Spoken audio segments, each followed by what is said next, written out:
tinatanong kung kailan ito pinaikot sa member of the House. Kaya nga eh.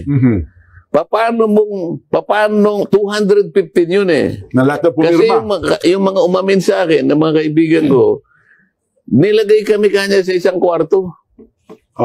Nilagay kami sa isang kwarto. Kinuha yung mga cellphone namin. Pagkatapos na makita, wala naman kaming nakitang complete. Nakita na lang namin yung signature sheet.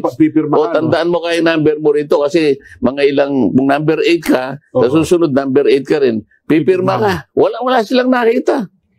Kaya mabilis eh.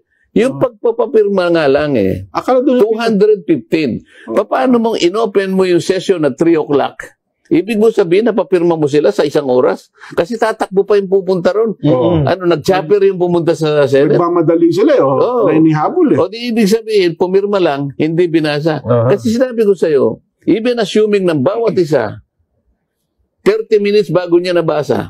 Opo. Huwag na yung pagkakaintindi, yung basa lang. Yes. Nag-invest na ng 30 minutes. Opo.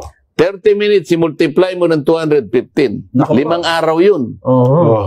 Kuntayin mo yung 30 minutes, bawat isa. Opo.